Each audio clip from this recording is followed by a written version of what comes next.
মধুকর রঞ্জিত মালতি মণ্ডিত জিত ঘন কঞ্চিত কেশ। বাক্যটা খুব খটখটে, তাই না মা? দেখুন, রূপের পদ, যদি পদটা আমরা মুখে বলি সেটা শুনতে কঠিন মনে হয়, কিন্তু যখন তার ব্যাখ্যা হবে বাবা, সেটা শুনতে অনেক অনেক সুন্দর। কি বলছি? পদের মধ্যে, কথার মধ্যে, শব্দের মধ্যে মনটা দিতে হবে, তাহলে বোঝা যাবে। লীলা কথা অত সহজ নয়। যদি চিত্রটাকে স্থির করা যায় তবেই বোঝা যাবে। এটা তো আর অন্য কিছু নয়, এটা সেই অপ্রাকৃত জগতের লীলা। তার কথা বর্ণনা করা, যাকে চোখে দেখিনি তার কথা বলা কি সহজ ব্যাপার? বাবা, একটা দোকান থেকে মিষ্টি খেয়ে এসে যদি আপনাকে আমি বলি যে অমুক দোকান থেকে একটা মিষ্টি খেলাম, সেটা যে কি সুস্বাদু, সে আমি আপনাকে বোঝাতে পারছি না। আপনি হয়তো তখন বলবেন, তুমি খেয়ে তুমি যদি বোঝাতে না পারো, আমি তো ভাই খাইনি, তাহলে আমি কি করে বলবো? তাই তাহলে যিনি সদা সর্বদাই ভগবানের কাছে থেকে, পাশে থেকে সাক্ষাৎ লীলা দর্শন করে পদাবলী লিখেছেন, তিনি বলছেন আমার সাধন হলো না, ভজন হলো না, আমার ভালোবাসা হলো না, তার ডাকা হলো না, আর আমি যাকে চোখে দেখিনি তার কথা বলা কি সহজ ব্যাপার না? কিন্তু তথাপিও সাধুগুরু বৈষ্ণবের কৃপা হলে অসাধ্য সাধন হয়। তাই আপনাদের কাছে আমার বিনীতভাবে নিবেদন, স্থির মনে ধীর স্থির চিত্তে আস্বাদন করতে হবে।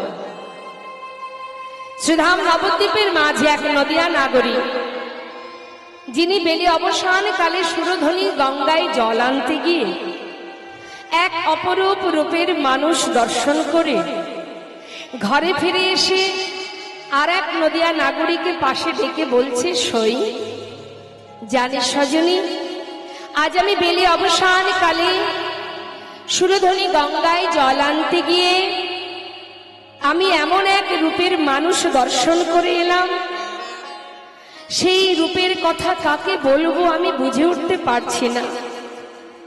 তবে আমার মনে হলো আমি তোর কাছে বলবো, তুই একটু শুনবি।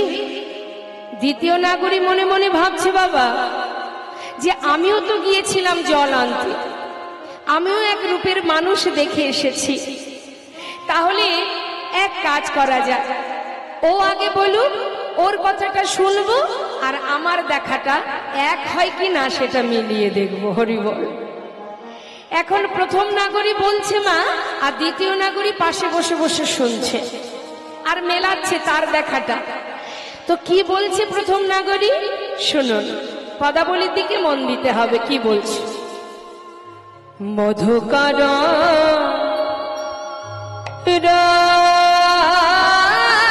রঞ্জিত গরার মালতি মণ্ডিত জিত ঘন কুঞ্চিত কেশ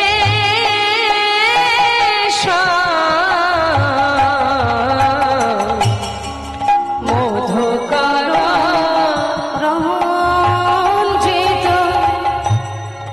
মালতি মণ্ডিত জিত ঘন কুঞ্চিত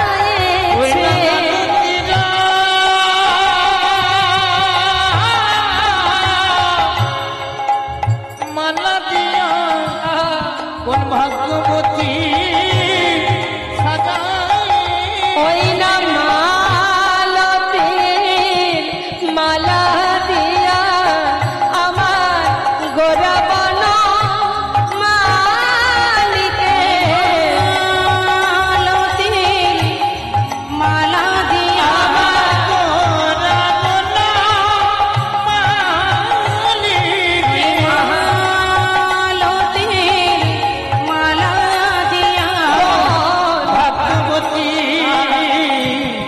সাজায়েছে। কি বলছে মা? প্রথম নাগরী বলছে, সজনী রে, আমি সুরধ্বনিতে জল আনতে গিয়ে সেই অপরূপ রূপের মানুষটাকে দর্শন করলাম।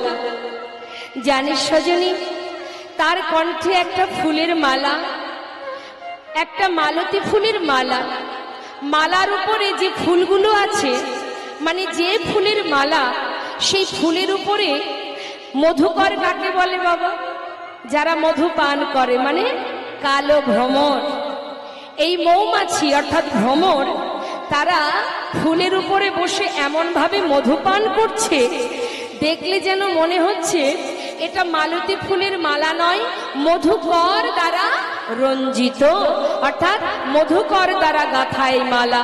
সজনী, যখন দেখলাম এক ফুল থেকে উড়ে আর এক ফুলে গিয়ে বসছে, তখন বুঝলাম এটা ভ্রমর দ্বারা রঞ্জিত নয়, মধুকর দ্বারা রঞ্জিত নয়, এটা মালতী ফুলের মালা। হরিবল হরিবল। জিত ঘন কুঞ্চিত কেশ, গৌরহরির মস্তকের যে চাচুর চিকুর কেশ, সেই কুঞ্চিত অর্থাৎ কোচকানো যে কেশ, সেটা তো কালো, চাচুর চিকুর কালো কুঞ্চিত কেশ, সেই কালো কেশকে জয় করেছে এই মধুকর। বললেন জিত ঘন কুঞ্চিত কেশ, তাকে জয় করেছে এই কালো ভ্রমর। সজনী রে, সেই অপরূপ রূপের মানুষ দর্শন করে আমার বলিতে যা ছিল, নারীর নারীত্ব বলিতে যা ছিল, সবে তার চরণে সঁপে দিন। হরিবল হরিবল। ওরে ও সজনী, বল বল এখন আমার কিবা হবে?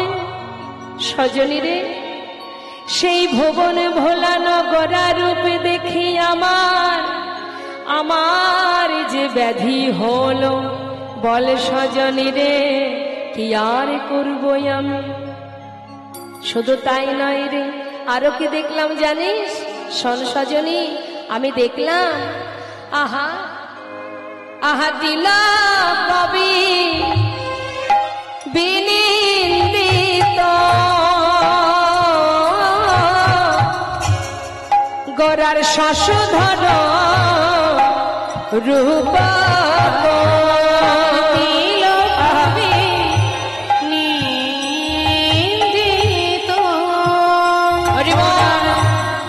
শশধর ওরে সজনী,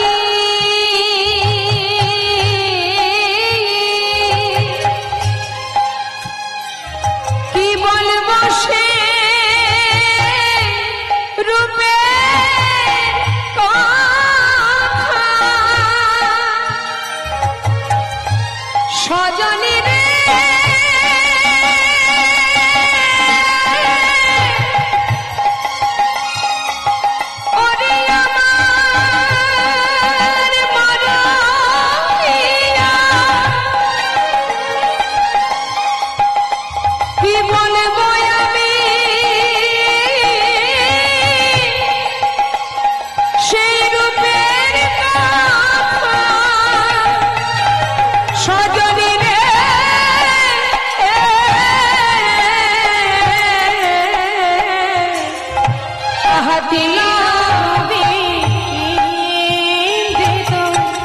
ঘরের শশধর আহা যুবতী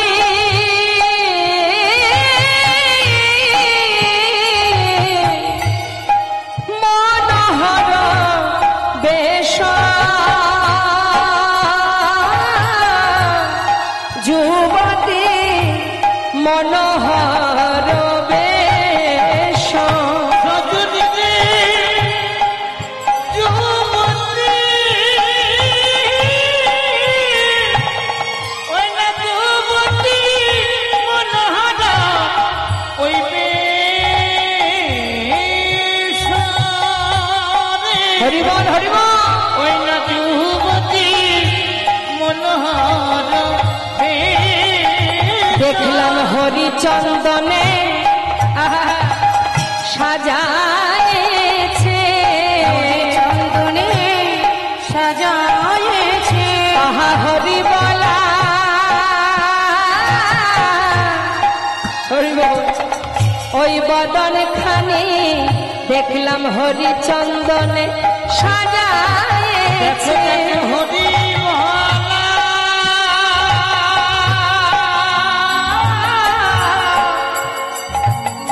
ওই বদন খানি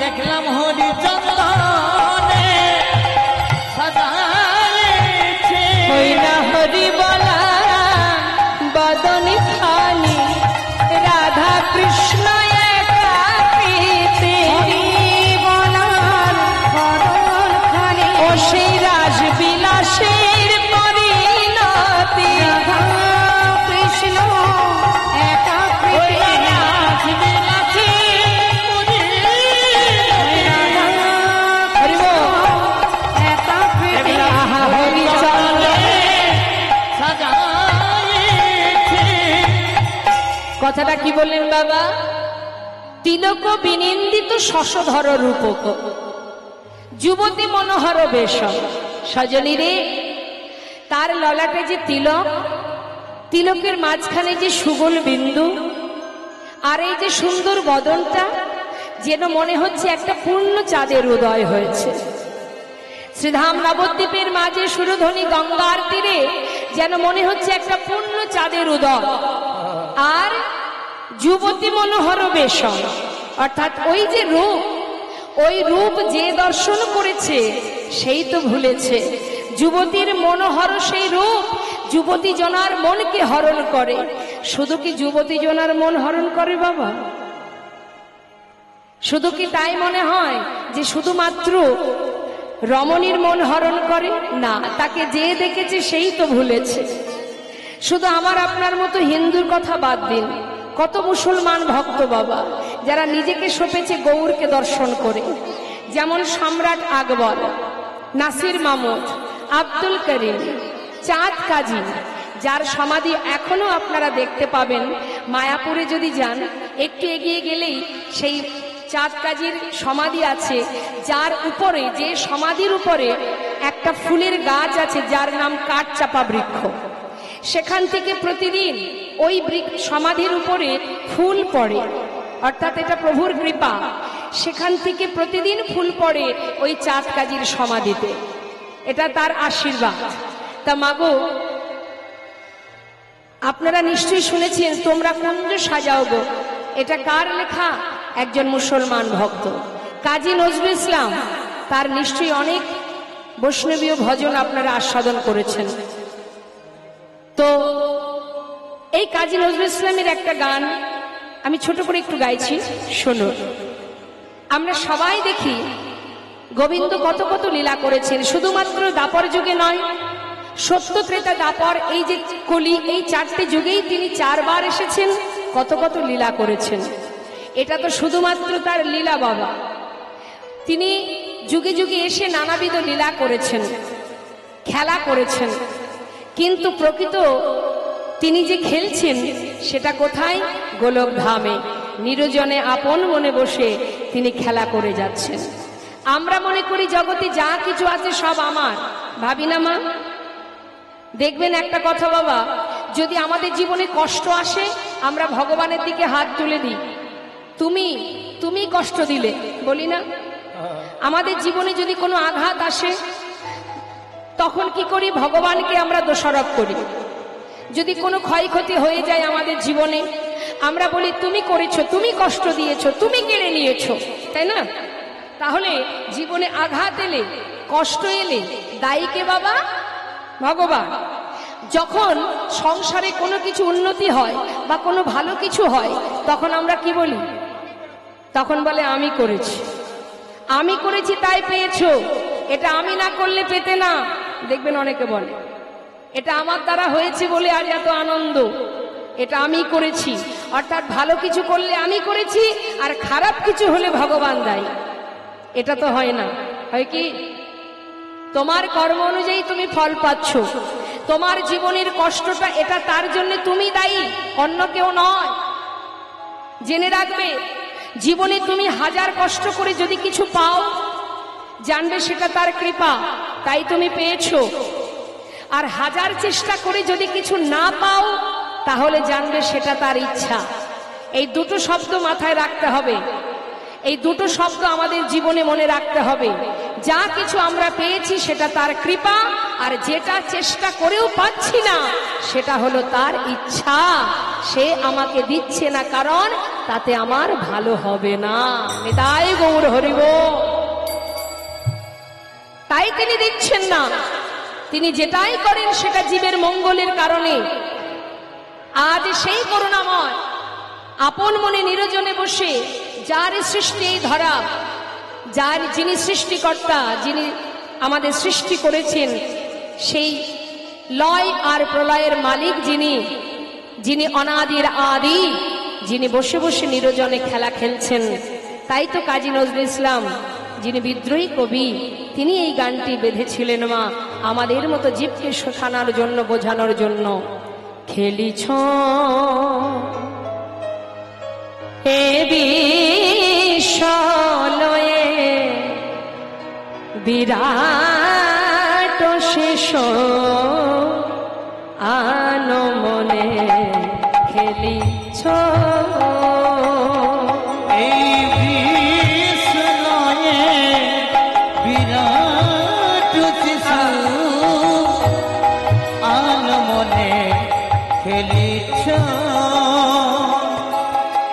প্রলয় সৃষ্টি তব পুতুল খেলা, নিরজনে প্রভু নিরজনে খেলিছ এই বিশ্বলয়ে বিরাট শিশু আনমনে খেলিছ। তিনি খেলছেন আমাদেরকে নিয়ে, আর তার ইশারায় আমরা খেলছি। তিনি খেলাচ্ছেন আর আমরা খেলছি। আমরা খেলনা মাত্র, আর কিচ্ছু নয়। যখন খুশি তিনি প্রলয় করতে পারে, যখন খুশি সৃষ্টি করতে পারে। তোমার দ্বারা কিছুই সম্ভব নয়। এত অহংকার আমাদের কিসের? এই করেছি ওই করেছি, তুমি কিছুই করনি।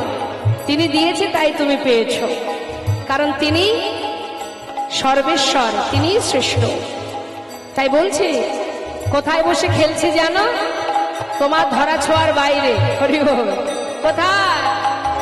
শূন্যে মহা আকাশে তুমি মগ্ন লীলা বিলাসে। শূন্যে মহা আকাশে তুমি মগ্ন লীলা বিলাসে। শূন্যে মহা আকাশে তুমি মগ্ন লীলা বিলাসে।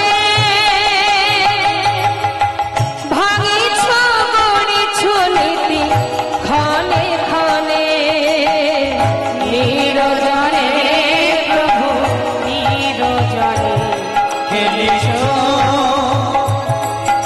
এই বিশ্বলয়ে বিরাট শিশু আনমনে খেলিছ। আহা, তা তিনি যে খেলছেন তার খেলনাগুলো কি মা? আমরা যখন খেলা করি আমাদের অনেক খেলনা থাকে তো, হ্যাঁ? তা ভগবানের যে খেলনা সেগুলো কি? হরে কৃষ্ণ। শুনে নিন কি কি খেলনা। কি বলছে? তারকার বিশ্বসী খেলনা তব হে উদাসী পড়িয়া আছে রাঙা পায়ের কাছে রাশি রাশি তারকার বিশ্বসী কেন না তব হে উদাসী পড়িয়া আছে রাঙা পায়ের কাছে রাশি রাশি নিত্য তুমি হে উদাস সুখে দুঃখে নিত্য তুমি হে উদাস সুখে দুঃখে অবিকার নিত্য তুমি হে উদাস সুখে দুঃখে হাসিছ খেলিছ তুমি আপন সয়ে নিরজনে প্রভু নিরজনে খেলিছ তাই বলুন হরি বল, হরি বল। বিশ্বনয়ে বিরাট শিশু আনমনে খেলিছ এই বিশ্বনয়ে বিরাট শিশু আনমনে খেলিছ। যারা বুঝেছে তারা ঘর ছেড়ে জনমের মতো চলে গেছে, যেমন সরগোস্বামী, জয়রূপ সনাতন ভট্ট রঘুনাথ, শ্রীজীব গোপাল ভট্ট দাস রঘুনাথ। যারা সংসারে বুঝেছে যা কিছু আছে সবই অনিত্য, সবই অসার, এখানে আমার বলতে কিছু নেই, তারা সর্বস্ব ত্যাগ করে আপন জনার সন্ধানে নিজের মানুষের কাছে, নিজের জনার কাছে চলে গেছে। আর আমরা যা কিছু নিয়ে বুকে আগলে বসে আছি বাবা, এগুলো কেউই আমার নয়। সুন্দর একটা বিচিত্র নাট্য মঞ্চে আমরা সবাই একের পর এক অভিনয় করে যাচ্ছি। কিন্তু তুমি কি জানো যে এই জগতে যাদেরকে নিয়ে তুমি আমার আমার করছো, এটা শুধু মোহ আর মায়া। মায়া ততক্ষণ থাকবে যত সময় তোমার ক্ষমতা থাকবে। যখন তোমার ক্ষমতা ফুরিয়ে যাবে, এই মায়া মোহ আর কিছুই তোমার কাছে থাকবে না। তখন তোমাকে তোমার ঘরে যেতে হবে। কিন্তু সময় চলে গেলে কি যাওয়া যাবে? অসময়ে পৌঁছানো যাবে বাবা? একজন বৃদ্ধ বাবা, যিনি উপরতলায় 3 তলার ব্যালকনিতে বসে সকালবেলা চা পান করছে, আর তারই সামনে দিয়ে রাস্তা দিয়ে একটা 8 বছরের বালক জপের মালা হাতে নিয়ে মালা জপ করতে করতে সকালবেলা যাচ্ছে রাস্তা দিয়ে। এখন হঠাৎ চিৎকার করে সেই বৃদ্ধ বাবা বলে উঠলেন, এই খোকা, এত তাড়াতাড়ি এই পথে নেমে গেলি? আহা! তখন সেই বাচ্চাটি উত্তর দিচ্ছে, দাদু গো, শুনেছি জগতে যা কিছু আছে এগুলো নাকি আমার নয়। আমার ঠিকানা, আমার ঘর, আমার আপন জন, সে নাকি এখানে নয়, গোলক ধামে, বৃন্দাবনে। তাই মাতা পিতা গুরুজন তাদের কথা মতো সকাল সকাল পথে নেমেছি, যাতে তাড়াতাড়ি সেই আপন ঘরে ফিরে যেতে পারি। কিন্তু দাদু, তোমার যে আর সময় নেই। তুমি কবে এই পথে আসবে আর কবে তুমি সেখানে পৌঁছাবে? তোমার যে সময় শেষ, পথে চলতে গিয়ে হোঁচট খেয়ে পড়বে, আর তো তোমার সময় নেই। আর কবে নামবে, আসবে কবে এই পথে? এই পথে যে সবাইকে আসতে হবে। যে আগে থেকে আসবে সে পৌঁছে যাবে, সময় চলে গেলে কিছু হবে মা? সময় করিয়া পথটি ধরিয়া যেবার চলে দ্রুত গতি, সময়ের শেষে অনায়াসে সেজন চলে যায় আপন বাসতে। তাই কত ভক্ত আছে, হিন্দু মুসলিম, কত ভক্ত যারা নিজেকে গৌর চরণে সঁপে দিয়েছে, বুঝেছে আমাদের জীবনের একটাই পরিচয়, আমরা ভগবানের চরণের দাস, আর কিচ্ছু নয় আমাদের পরিচয়। এই ইহজগতের পরিচয় সে তো দুদিনের জন্য, আজ আছে কাল থাকবে না।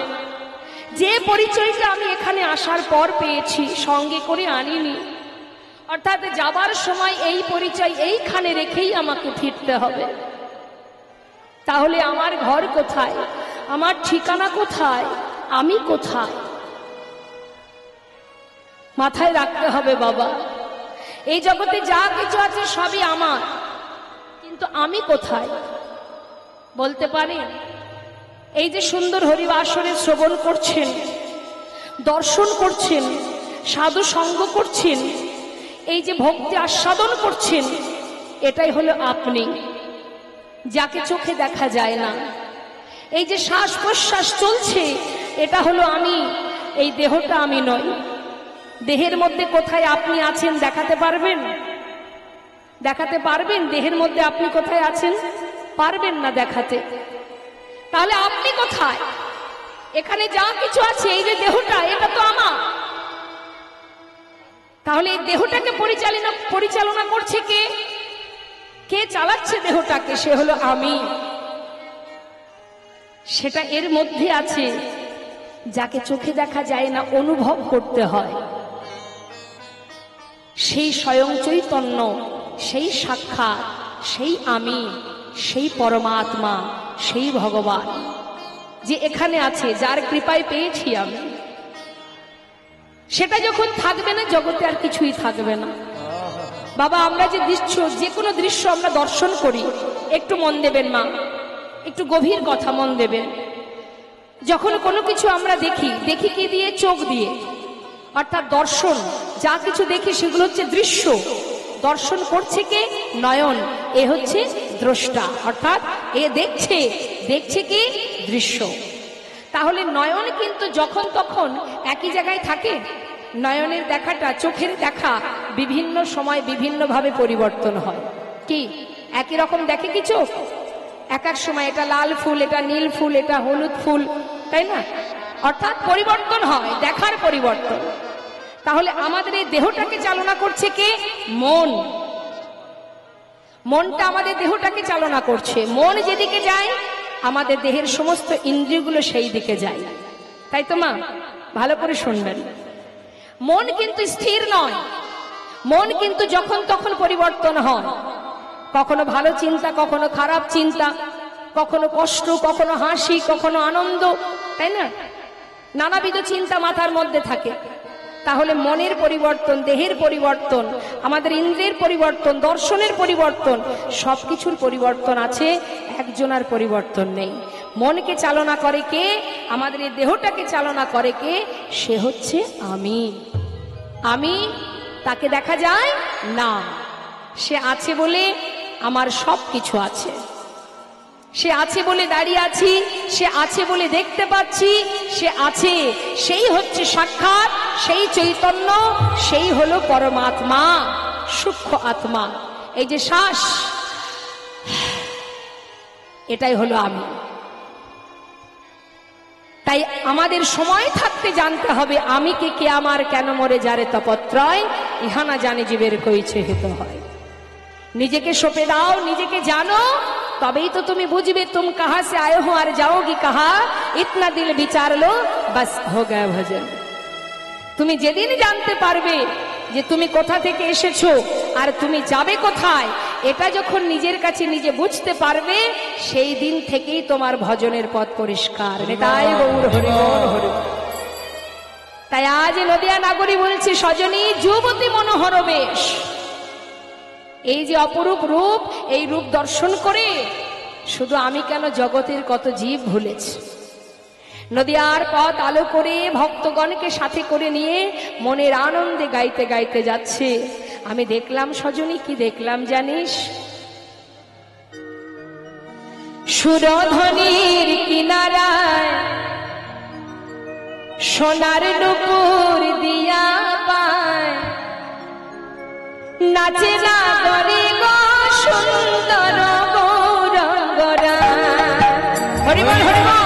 সুরধ্বনির কিনারায় সোনা নুপুর দিয়া পায়, নাচে না গরি গো সুন্দর গৌরঙ্গরা। ওই সুরধ্বনির কিনারায় সোনা নুপুর দিয়া পায়, নাচে না গরি গো সুন্দর গৌরাঙ্গরা। আহা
কি বললেন? সুন্দর নয়নে চাই মোরা যার পানে না। ওই সুন্দর নয়নে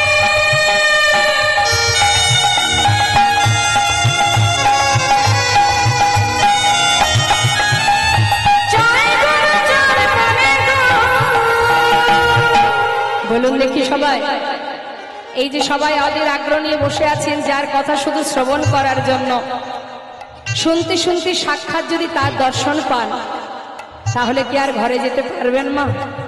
আহা, তা সেই করুণাময় ভগবান তিনি যদি কারোর দিকে তাকায় তার অবস্থা কি হবে? এই দেহটা সে তো পড়েই থাকবে, সূক্ষ্ম আত্মাকে নিয়ে তিনি চলে যাবেন। ও তার দেহ ছাইরা, আহা দেহ ছাইরা তাই নাকি? মনটা লইয়া যায়, না করিব সুন্দর মোরা মোরায়। ওই না সুরধনী কিনারায় সোনার দিয়া পায়, রচনা করি গো সুন্দর দুরাঙ্গরা। সুন্দর মোরা মোরায়, আহা সুন্দর মোরায়,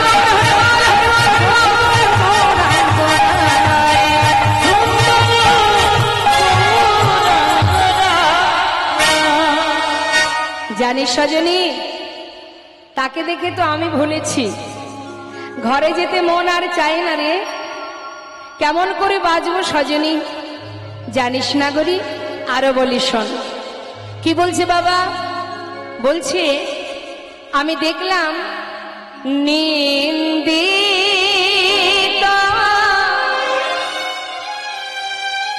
হাত গোরার কান্তি কালে নিন্দিত হাত গোরার কান্তি কালে বড় আহা গরবিত মারত মার প্রাণ সজনী গরবিত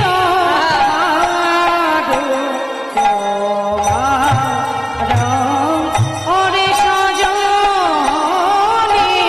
আমি কাঁচা সোনা কিসে বাগনে। আমি কাঁচা সোনা কিসে বাঁধনে। আমি কাঁচা সোনা কিসে বাগনে। কাঁচা সোনা কিসে বাগুনি আমার গৌরাঙ্গের রূপিলা বনি কাঁচা সোনা কিসে বাগুনি অঙ্গে রূপলা বনে। কাঁচা সোনা কিসে বাগুনি গৌরাঙ্গে রূপলা বনে। রাখো বানো হে মজিলি গৌরাঙ্গে রূপলা বনে। রাখো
হাটক কান্তি কলেবর।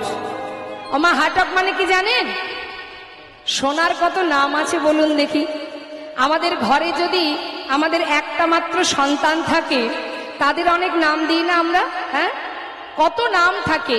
মা বাবা এক নামে ডাকে, বন্ধুরা এক নামে ডাকে, কাগজে এক রকমের নাম থাকে, মানে আদরের হলে যা হয়। তা সোনার এত দামি, সোনার কত নাম। হাটক মানে সোনা, কাঞ্চন মানে সোনা, হেম মানে সোনা। তা সোনা তার খুব অহংকার। কেন না? আমি সুন্দর, আমি দামি, তাই তো? আমার মতো সুন্দর আর কেউ নাই। তা আজ নদিয়া নাগরী বলছে, সজনী রে, নিন্দিত হাটক কান্তি কলেবর। আমি দেখলাম ইহজগতের যে সোনা, সেই সোনা আজ নিজের গর্ব নিজে চূর্ণ করে সেই সোনা নিজেকে ত্যাগ করবে, বিসর্জন করবে। কোথায়? আজ গৌর সোনাকে দর্শন করে সে নিজেই নিজের প্রাণ ত্যাগ করবে বলে ছুটে যাচ্ছে, আগুনে ঝাঁপ দেবে। এখন গৌর হরি পিছন থেকে ডাক দিয়ে বলছে, সোনা তুমি যাচ্ছ কোথায়? বলে, প্রভু এতদিন আমি গর্ব করতাম যে আমি সুন্দর, আজ আমি তোমাকে দেখে আমার সেই গর্ব চূর্ণ হয়েছে। যে ভুল আমি করেছি এর জন্য আমি আর বাঁচতে চাই না, ওই আগুনে নিজের প্রাণ ত্যাগ করব। তখন প্রভু বললেন, শোনো, তুমি যখন নিজের ভুল নিজেই বুঝেছ, এবার ফিরে এসো, আর তোমাকে আগুনে ঝাঁপ দিতে হবে না। না প্রভু, আমি আর বাঁচতে চাই না। যতবার বলছে, গৌর হরি বললেন, তাহলে শোনো, আমিও তোমায় আশীর্বাদ দিলাম, তুমি যতবার আগুনে ঝাঁপ দেবে ততবার তোমার অঙ্গের জ্যোতি আরো বেড়ে উঠবে। তাই গৌর হরি বল, হরি বল। তাই সেই হাটক অর্থাৎ সোনা, তার অহংকার চূর্ণ হয়েছিল গৌর সোনাকে দর্শন করে। জানি সজনী, এই জগতে কেউ যদি কোনো হাসির কথা বলে কাউকে, আগে বলে তারপরে হাসে। কিন্তু আমি কি দেখলাম সুরধনির ঘাটে, শুনে নে। লোকে আগে কথা বলে, বলে তবে হাসে। তাই তো? কোনো কিছু হাসির কথা যদি আপনি বলতে চান, আগে বলবেন তারপরে তো হাসবেন। কিন্তু গৌর হরি বিপরীত। নদিয়া নাগরী কি দেখছে? সে দেখছে গৌর হরি কথা বলবার আগে মধুর মধুর মৃদু আসে, মধুর মধুর মৃদু হাসে, মধুর মধুর মৃদু আসে। চাই রে হাসির বলি হারে, চাই রে হাসির বলি আহা, চাই রে হাসির বলি হারে, আহা, এমন প্রভু দেখি নাই রে, চাই রে হাসির বলি হারে, এমন প্রভু দেখি নাই রে, চাই রে হাসির বলি হারে। মধুর মধুর মৃদু হাসে, মধুর মধুর মৃদু আসে। মধু মধুর স্মিত লোভিত তনভেত, মধুর মধুর স্মিত লোভিত তনভেত, আহা, মধু মধুর স্মিত লোভিত তনভেত, মধুর মধুর স্মিত লোভিত তনভেত। অনুপম ভাব বিলাসা, অনুপম ভাব বিলাসা, ওই অনুপম ভাব বিলাসা, অনুপম ভাব বিলাসা। আজ যে মহাজন পদাবলী লিখেছেন, তিনি দূর থেকে দাঁড়িয়ে প্রভুর সেই লীলা দর্শন করে আজ মনের ক্ষোভ প্রকাশ করছেন। কি বলছেন? এ রাধা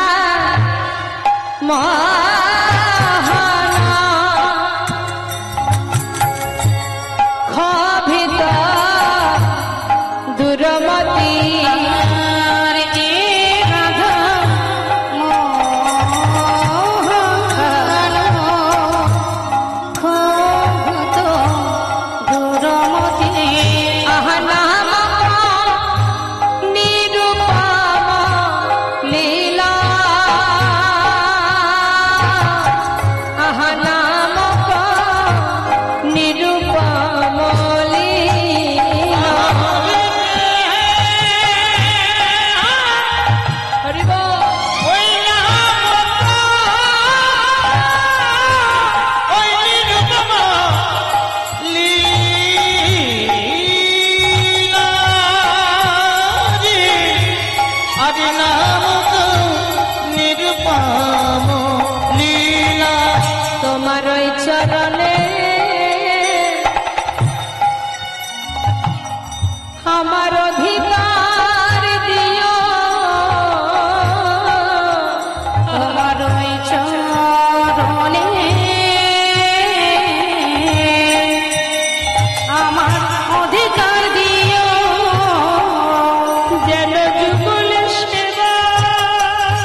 যুগল সেবা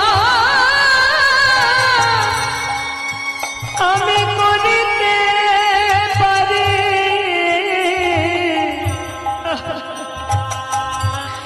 তোমার চরণ সেবা আমায় অধিকার দিও। প্রভু গো তোমার যুগ সেবা আমি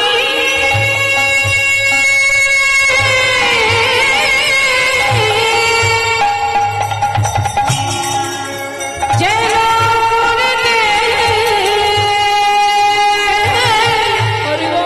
করিতে পারি, আমি আর কিছু চাই না প্রভু,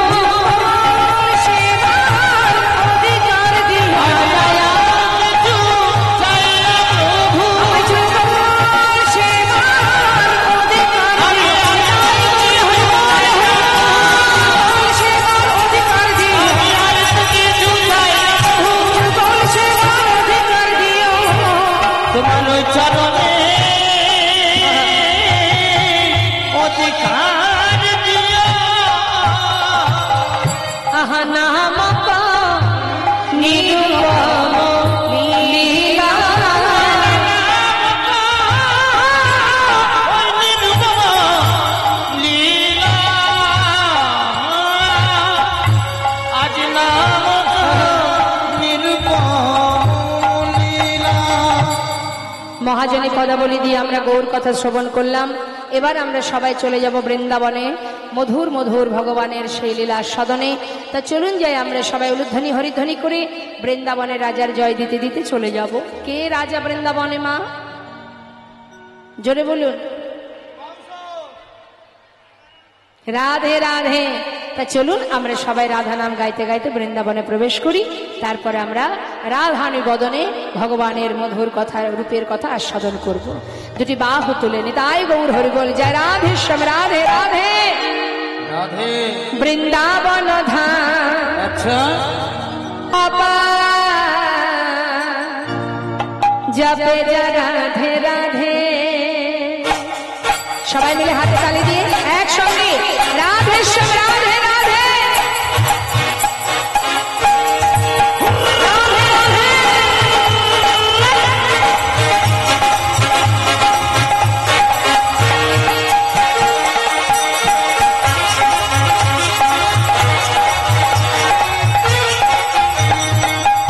রাধে রাধে।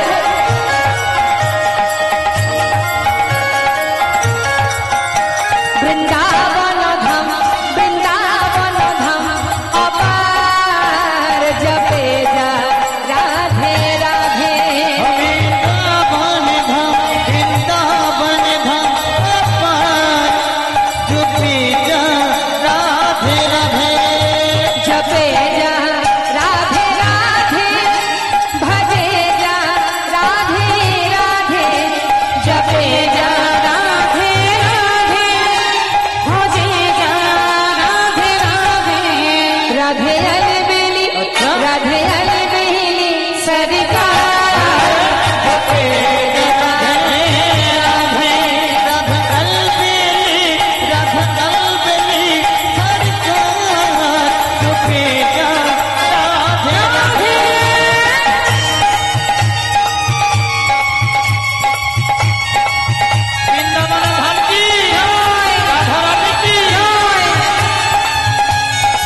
রাধারানী না আসতেন আমার গোবিন্দও আসতেন না।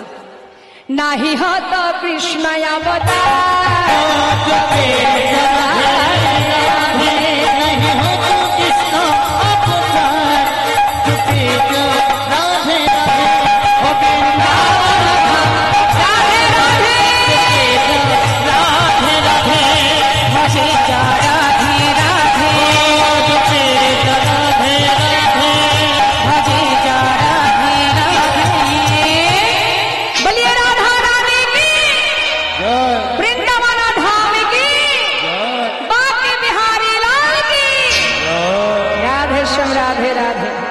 जय राधेश्याम।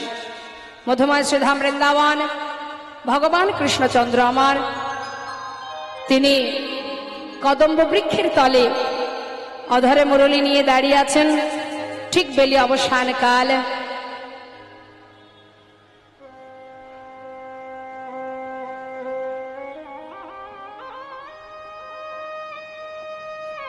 श्रीमती राधारानी शोकबिष्टित हुए গিয়েছিলেন শ্রী যমুনায় জল আনতে। অপরূপ সেই রূপের মানুষটাকে দর্শন করে আজ ঘরে ফিরে তার সখীদের কাছে তার মনের কথা প্রকাশ করছে। আগে আমাদের জানতে হবে রূপ কাহাকে বলে, কাকে বলে রূপ। দেখবেন আমরা যদি একটু সেজে গুজে থাকি তবেই দেখতে ভাল লাগে, না হলে কেউ তাকাবেই না আমাদের দিকে। তাই আমাদের কত গর্ব হয় আমি সুন্দরী। দেখবেন আছে অনেকে, শুধু যে টাকা পয়সায় অহংকার হয় তা কিন্তু নয় বাবা, রূপেরও অহংকার হয়। তা রূপেরও অহংকার আছে, পাণ্ডিত্যের অহংকার আছে। অহংকার কে এক রকমের গো। তা দেখবেন, হরে কৃষ্ণ,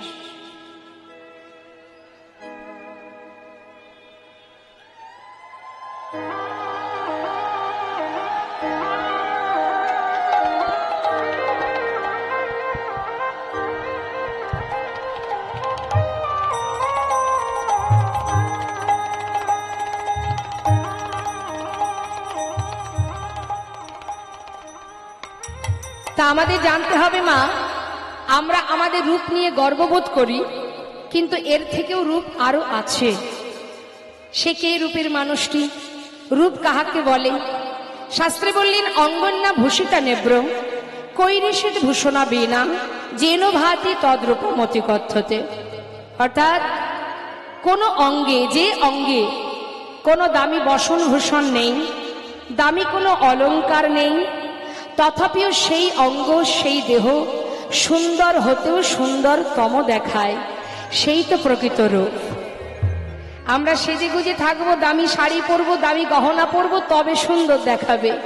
কিন্তু যে অঙ্গে কোনো দামি দামি বসনও নেই, কোনো ভূষণ নেই, কোনো অলংকার নেই, কিচ্ছু নেই, তথাপিও সেই অঙ্গখানি সুন্দর থেকেও সুন্দরতম, সেই তো প্রকৃত রূপ।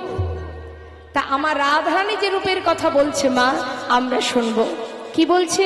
শ্রীমতী রাধারানী সখী বেষ্টিত হয়ে বলছে, সখীরে, ছোট করে আমরা একটু তাল গাইব এখানে, তারপরে আমরা পরপর পদের দিকে এগিয়ে যাব।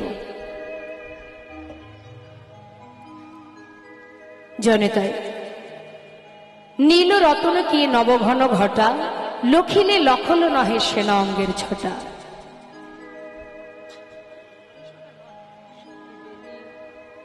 সখী বেলিয়স কালে যমুনায় গিয়ে, সখী যে রূপ আমি দেখে